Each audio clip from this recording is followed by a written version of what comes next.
Hey, what's going on, everybody? Echo Side Fiend here, back once again, and today I'll be uploading this video onto Carnival Spirits to start with, and then I'll throw it on my channel in a few days. So, uh, as far as today, I'm just sitting around. It's a Monday. I took the day off of work because yesterday I had my second COVID vaccine shot, and I heard that the second shot would hit you pretty hard. When I had my first one, was also on a Sunday, and I didn't take the next day off of work, and I didn't feel it too bad until later in the day, probably around like 2 or 3. At the time I'm recording this, it's only 1:30, so maybe it's still coming. I don't know. I hope not. I do have a headache and I'm cold, which is why I'm wearing a hoodie.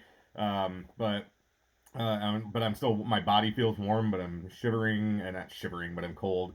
And I do have a bit of a headache, so but I'm not feeling nauseous or anything. So hopefully that stays that way, and I hope I don't get hit tomorrow because I didn't take tomorrow off. So, but so far the only complaint that I have about getting the second shot, there it is again. I hear it, you guys. There has been a black helicopter following me ever since I left Muskegon, which is where I got my shot, and it's got a Microsoft logo on it. Leave me alone! I'm just trying to be healthy. Oh well, I don't know. They followed me all the way back from Muskegon yesterday. They've been hovering around my house. I don't know how they're tracking me, but apparently it's Microsoft and Bill Gates. But anyway, so I took the day off today though, and my friend Patrick is running my route for me. So I'm hoping he doesn't call while I'm filming this because I do use my phone for these. So, but yeah, other than that, there's just a couple things I wanted to touch on today. First off, I will be doing a full review of Yum Yum's Lure. I have listened to it several times, but I haven't listened to it on a set of headphones yet, like real close. I did listen to it yesterday while I was driving out to Muskegon to get my second shot, and I've listened to it a few other times, but I still haven't really absorbed the lyrics. But I mean, I feel that I could probably do a review on it already, but I do want to listen to it a little deeper. Um, it is a little hit and miss with me. I don't think the whole album is great. I mean, it's just an EP, but there's the songs I really like though. So I'll be covering that probably in a week or two. But yeah, otherwise, besides that, the Yum Yum's Bedlam, supposed to be coming out this Friday. Just like Fearless Fred Fury, it's approaching very fast. No information about it. No pre-orders. I feel it's pretty safe to say that it's not coming out. Um, and if it gets pushed back, I'm okay with that. I am going to use this excuse that I would rather they put out a polished product, one they took their time on. And I do want to say, when Roanbone talked about that, Roanbone from Beneath the Dirt talked about it on DC Fago guys live stream that they had. Also, the Joker's Gallery was there. He put out that put out the idea that they shouldn't have to rush it. If they've announced it already, it should be at least in production stage or being pressed. And I do 100% agree. He's not wrong at all. The way I'm looking at it is they did give us a release date, obviously Christmas, then it got pushed back to March 5th, obviously this coming Friday.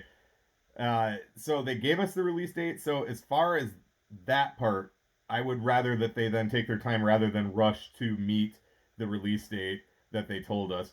However, like I said, I definitely agree with them that they just shouldn't announce it until they have the album, like he said, going to be pressed or into final production and all that stuff. So, um, but as far as, since they gave us the release date, and if it's not ready, I would rather that they just take their time on it. So, but he is 100% right. That isn't really an excuse, but in this situation, the way I'm looking at it is, I do think that's a legit way to look at it. But I mean, obviously, I feel pretty safe saying 100% sure that it's not coming out. I would like it to.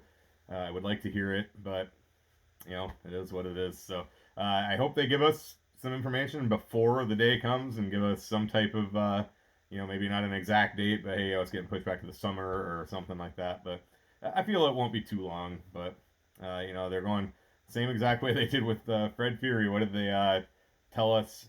What was it, like the day, maybe 2 days before, that it wasn't coming out on I forget the exact date that it was supposed to be, but it was supposed to be just a day or two before Halloween. So um, but regardless, it'll be here, and when it gets here, it'll be exciting. And then if they're having this much trouble getting the album out, Is it going to be that bad? Is it going to be that hard for them to get the the EPs, the seeds of Yum Yum out? But I guess we'll see. But regardless, I'm excited for it and I'm looking forward to it. So hopefully we'll get that sooner rather than later. But again, I would rather they put out a fully polished, well put together product than rushing it to try to meet a deadline that they shouldn't have set if they didn't know they were going to have it ready. But whatever.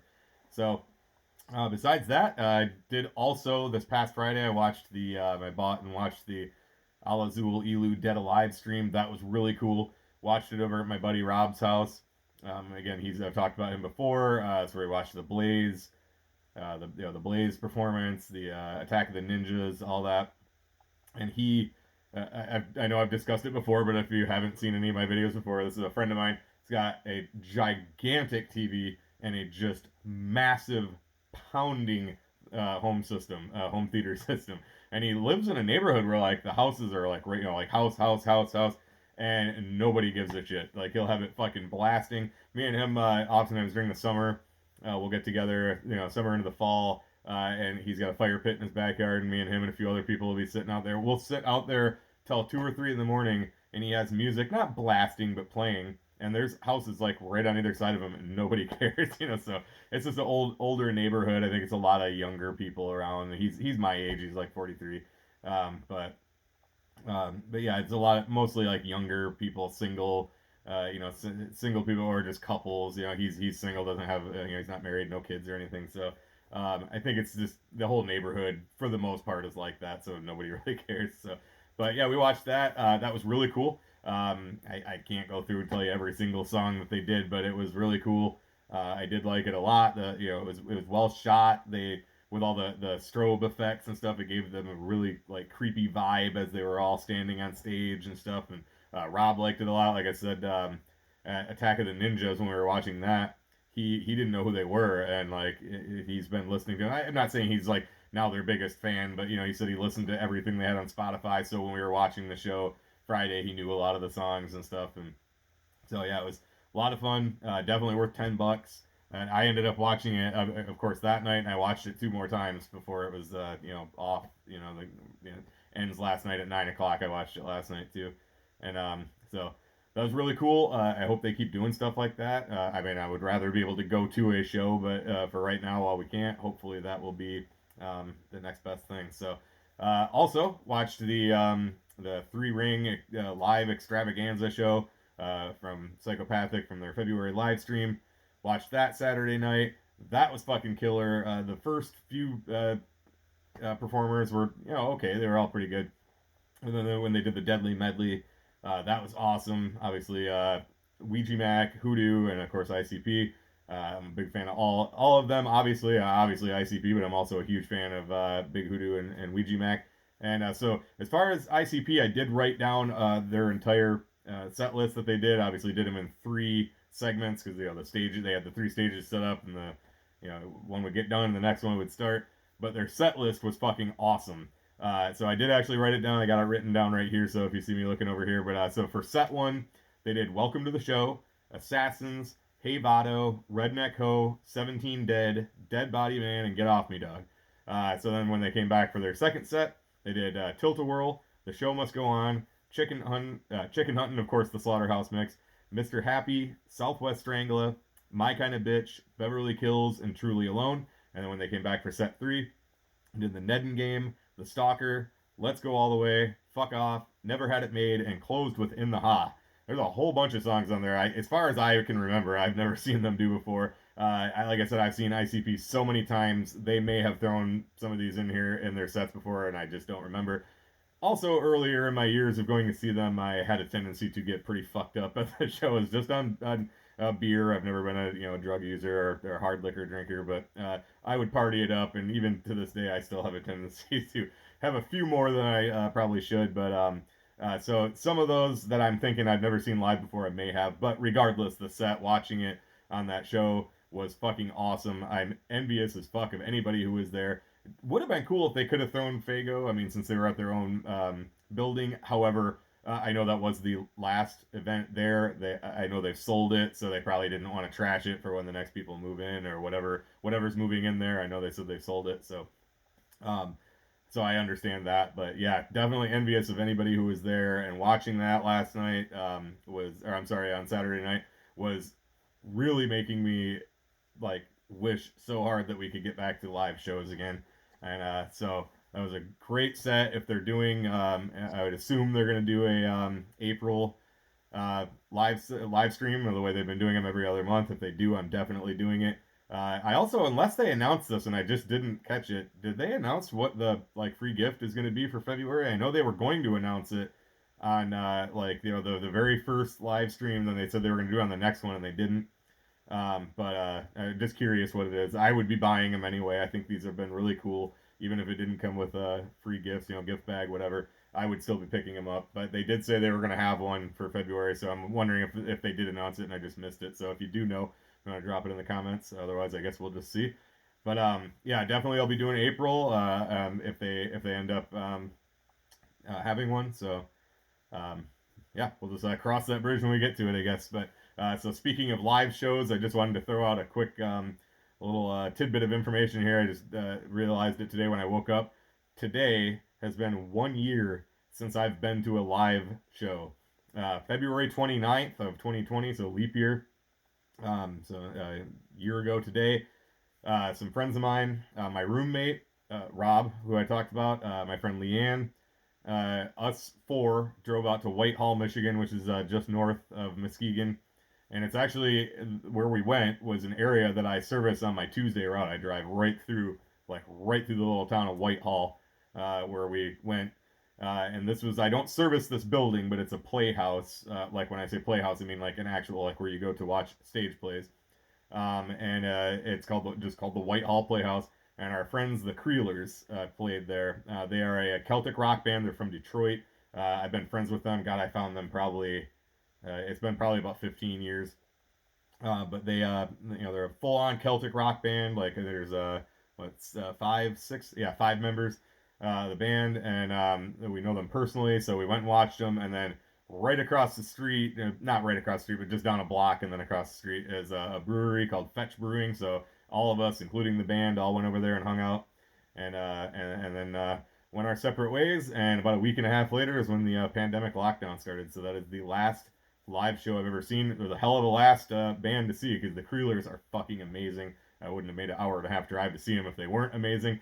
But yeah, they're so good. So at least I went out on a high note, I guess. But waking up today and realizing that it's been a year since I've seen a live show has really made me, as I was just kind of laying in bed, I'm just like, man, that really kind of sucks, dude. So, that it's been that long. However, coming up in just a couple weeks, a band called the Barley Saints, another Celtic rock band, are going to be playing at Unruly Brewing in Muskegon.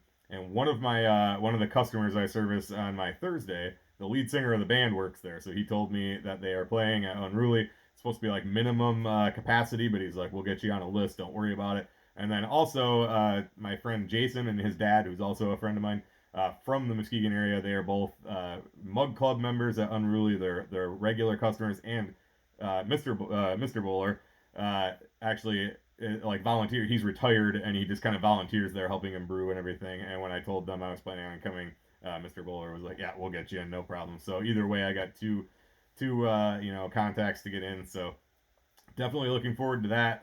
They're a great band. The Barley Saints are a great band, and just to see a live show and have a beer and be there with friends will be awesome. And I hope we can get back to that again very soon, because watching that ICP set Saturday night, man, it's like by the time it was done, I was just like, God, I can't fucking wait to get back to see that again. So, ICP, Twisted, Axe, AXE, all those bands, watching them over on their live streams over the course of a few months here. It's just been excruciating, man.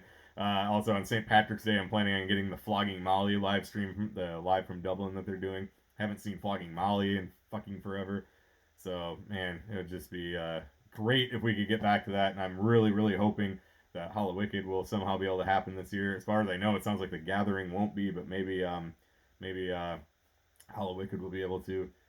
something, anything, man. I'm so literally, I'm like desperate to get back to see live music. That might sound a little extreme, but it's getting there. So, but well, yeah, I'm just kind of rambling like I always do. So that's pretty much all I got for this time. So again, I'll be throwing this up on Carnival Spirits, and in a few days I'll put it on my personal channel. So if you're not subscribed to my personal channel, make sure you check it out. So. All right, well, that's all I got. So, as always, thank you so much for watching. Thank you for supporting. Thank you for watching Carnival Spirits. This is Echoside Fiend, and I will catch you in the next one. Too sweet. It's that fucking helicopter again. Go away! Leave me alone! Sons of bitches, fucking Bill Gates. God damn it.